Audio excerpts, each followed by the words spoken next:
Voilà un tutoriel qui va s'intéresser au logiciel de la suite Final Cut Studio qui s'appelle Compressor, qui est un outil formidable, mais bon, pas qu'on n'utilise pas facilement, ou en tout cas qui est un peu peut-être rébarbatif au premier aspect. On va essayer d'entrer un petit peu plus dans les menus pour essayer de voir ce que Compressor peut faire. On va voir que Compressor, par exemple, peut faire des tas de choses que ne font pas les logiciels genre MPEG Stream Clip, qui est excellent par ailleurs, qui est un bon couteau suisse, mais je vais essayer de vous faire voir que Compressor peut faire beaucoup plus que ça. Alors, la première des choses, on vient de finir un montage, là c'est mon cas dans Final Cut Pro.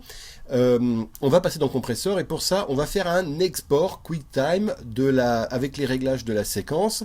Je vais faire exporter en séquence QuickTime, donc on clique, on va avoir un temps de calcul d'une petite minute pour enregistrer ce film. Une fois la sortie effectuée sous forme de fichier vidéo QuickTime, je peux quitter Final Cut et sur mon bureau, ici, je retrouve ici mon fichier vidéo. Alors on le voit ici, il pèse 1,59 Go. Moi je voudrais le mettre en ligne sur mon site. Oh, je voudrais le faire arriver à 70 MO, 80 MO maximum, donc je vais pour cela utiliser Compressor. Alors, pour ouvrir Compressor, je pourrais tout de suite mettre ici le film sur Compressor, mais pour une raison que je vous expliquerai après, je préfère l'ouvrir manuellement. Compressor ici, et ensuite importer le film. Alors, ajouter un fichier, VM199, je l'ouvre, et le voici ici, posé dans ma fenêtre principale, ma fenêtre de batch. Une fois que c'est fait, ici, cette fenêtre, elle est simple. Il y a deux choses à mettre dedans. Les paramètres de compression et la destination, à savoir où on envoie le fichier comprimé. La première des choses, les paramètres. Alors déjà, dans Compressor, il y a un certain nombre de paramètres qu'on nous propose préenregistrés, on va dire, qui s'appellent des modèles. Alors, il y en a plusieurs. Il y a ici créer un podcast audio, c'est un fichier audio. Faire un disque Blu-ray, c'est pas notre cas. Créer un DVD, si vous voulez créer un DVD automatiquement, on a déjà un pré-modèle qu'on pourra manier ensuite, mais vous allez voir qui est très facile à publier. Publier dans Apple TV, c'est pas notre cas. Publier dans YouTube, alors on pourrait l'utiliser ça, mais il y a d'autres choses que je voulais vous montrer dans ces modèles. Il y a aussi ici publier dans MobileMe. MobileMe qui est le site d'hébergement d'Apple payant, ou créer, alors ces deux-là sont pareils, c'est dans ces deux cas, on nous propose de faire non pas une compression, mais 3 compressions pour le web pour publier dans MobileMe. C'est un peu ce que fait YouTube, vous savez maintenant quand on met des films en haute définition, il nous propose ensuite de le regarder à 360 pixels, ou 480, ou en 720 progressif, 720p. Et bien là c'est pareil, quand on veut le publier dans MobileMe, on nous propose ici de le compresser en 3 réglages faibles, médium et large. Pareil pour créer une séquence de référence web, on nous propose 3 réglages séquences, c'est-à-dire qu'on va faire les 3. Si je choisis ça par exemple, vous voyez ici, il n'y a non pas un réglage qui s'inscrit dans la fenêtre, mais 3. 3 différents.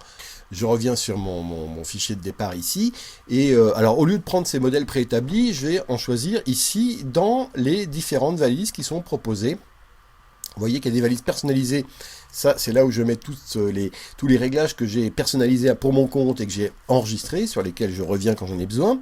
Et sinon, j'en ai plein déjà par Apple qui me proposent au départ, quand c'est fermé, 4 valises, autres flux de travaux, DVD, format périphérique Apple. Alors moi je vais publier sur le web, donc c'est plutôt là-dedans que je vais aller chercher. Non pas en haute définition, mais plutôt par exemple dans les podcasts ou dans le web. Ici, dans le web, j'ai quoi?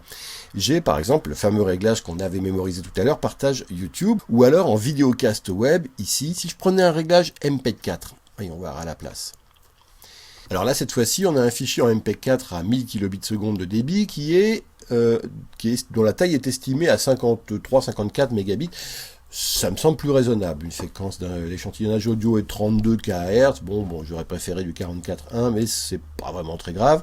Par contre, les pixels ici, 320 sur 240, je préférerais qu'on puisse le voir avec une définition un peu plus grande. Mais tout cela, vous allez le voir, ça peut se régler.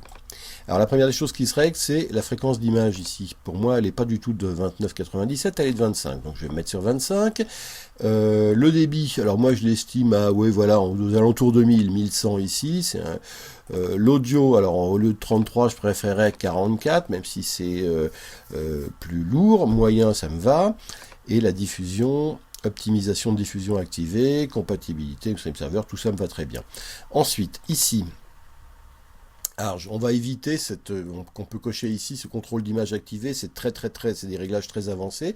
On va pas s'en servir. Par contre, on va aller dans l'onglet suivant, parce qu'on va voir qu'on peut faire plein de choses ici. On peut d'abord faire un réglage de contraste et luminosité, hein, ici par exemple. Alors ensuite, on va dans la fenêtre d'aperçu, et vous voyez sur la gauche, on a notre fichier originel, et sur la droite, le fichier on va dire corrigé. Alors pour le moment, j'ai rien touché, donc il n'y a pas de différence. Mais par exemple, si j'augmente mon contraste et la luminosité, vous voyez ici, entre la gauche et la droite, j'ai quand même le réglage avant-après. Donc ici, je peux faire un espèce de petit étalonnage. On peut également superposer un texte, c'est-à-dire ajouter un texte sur notre vidéo, par exemple, je sais pas, je l'appelle The Webs vidéo pour signer ma vidéo. Vous voyez, ça vient s'inscrire ici. Alors je peux régler la transparence, hein, ici comme ça progressivement. Voilà, ça devient de plus en plus fort, hein. Je peux régler sa place et sa taille également. Donc je vois ici c'est avant, ici c'est après. La taille ici, je fais sélectionner une police. Donc je peux choisir ma police de caractère, je peux jouer sur sa taille plus ou moins grosse, par exemple 18, ça me semble bien, du Gloucester c'est mieux, ou du Harrington, non c'est pas beau, on va mettre un vieil Helvetica qui est bien. On peut choisir la couleur également, alors je vais plutôt prendre quelque chose comme... Ah bah tiens, un petit jaune, c'est tellement mieux.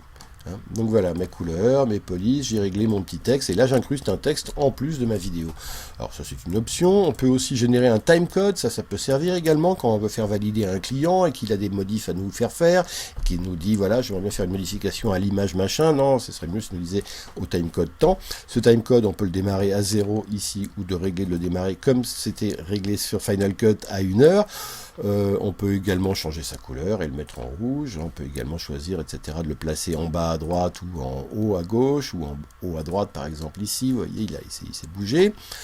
On peut mettre un filigrane, c'est-à-dire une image ici incrustée, un logo, par exemple, d'une société ou quelque chose comme ça, ou d'une chaîne de télé. Voilà, ici on peut faire plein de choses. Ensuite, là c'est la taille d'image qu'on règle. Alors, bon, 320 par 240, pour moi c'était un peu faiblard. Je préférais qu'on soit à 100% de la source. C'est pas mal, par exemple. Si on est à 100%, c'est 720 par 376. Alors, je peux enregistrer ce réglage. Vous voyez, ici, je fais enregistrer sous. Et c'est mon réglage YouTube, par exemple. S'il me convient. Et vous allez voir qu'une fois enregistré, ce réglage, je vais le retrouver dans la valise, ici, des réglages personnalisés. Donc, je ferme la valise Apple, j'ouvre ma valise personnalisée, et mon réglage YouTube, le voici, il est là. Maintenant, il y a aussi la destination, parce qu'on peut l'envoyer dans plein d'endroits. Alors, il y a des destinations proposées par Apple qui sont par exemple le bureau, c'est un grand classique, le bureau, mais il peut y avoir des choses énormes, comme il y a la source, c'est-à-dire l'endroit où vous aviez d'abord le film à compresser de manière à le retrouver facilement si vous avez des tonnes de fenêtres et tout ça, mais il y a aussi des réglages qui peuvent être beaucoup plus complexes que ça. On peut l'envoyer directement à distance, c'est-à-dire sur un e-disque ici. Moi, j'ai un e-disque avec mon abonnement MobileMe. Si je veux faire une validation d'un film, j'ai fini un film, mais je voudrais que le client le valide, je ne sais pas comment lui envoyer, parce que bon, il n'a pas d'FTP, moi non plus, je suis chez moi, etc. Je choisis de le compresser, et en même temps d'envoyer le résultat compressé en ligne sur un e-disque. Lui, avec mon mot de passe, il peut aller y accéder à n'importe quel moment. Donc vous voyez, ça se règle très facilement, mon e-disque. Il suffit de donner son... Alors ça peut être aussi un code FTP. Si vous avez un serveur FTP ici, on donne comme d'habitude le nom d'hôte, c'est-à-dire l'adresse du site, le nom d'utilisateur, le mot de passe, et hop, pareil, le fichier va être compressé et copié là-bas. On peut également mettre une destination supplémentaire, c'est-à-dire choisir ici de faire le même réglage, mais de l'envoyer sur deux choses. Une sur le bureau pour être sûr d'avoir une copie de cela, et également à distance sur mon e-disque par exemple, ou sur un serveur FTP.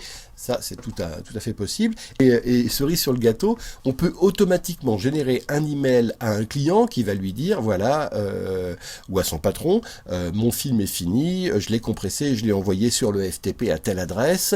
Alors vous voyez, on peut faire plein de choses avec Compressor sur les réglages, sur les destinations. Il y a une dernière chose qui peut être sympathique. Je vais quitter ici Compressor en faisant un pommage. Et alors voilà un film dont j'étais très content. Il était comprimé, il a été très bien compressé, il n'était pas gros du tout, il pesait, c'était un film pour une excellente qualité qui pesait 90 MO et qui était un tutoriel que j'avais fait. Et ben je vais l'enregistrer en le mettant ici dans mes réglages, c'est-à-dire que je repasse ici sur mes réglages. et je vais dans mes réglages personnalisés. Voilà, je vais juste le poser comme ça. Et je vais le retrouver ici, Enhance. Ici, voilà. Voilà le réglage que j'ai utilisé et que je retrouve très exactement. Donc il suffit de l'enregistrer en disant ça, c'est mon réglage, publication sur de webs vidéo. Voilà, de cette manière, le tutoriel que je suis en train de faire, je vais le publier en passant par ce réglage ici, publication de webs vidéo. J'aurais pu qu'à faire ça, hein, ou l'ajouter ici, à ma vidéo pour pouvoir le compresser de la même manière que le précédent tutoriel. À bientôt.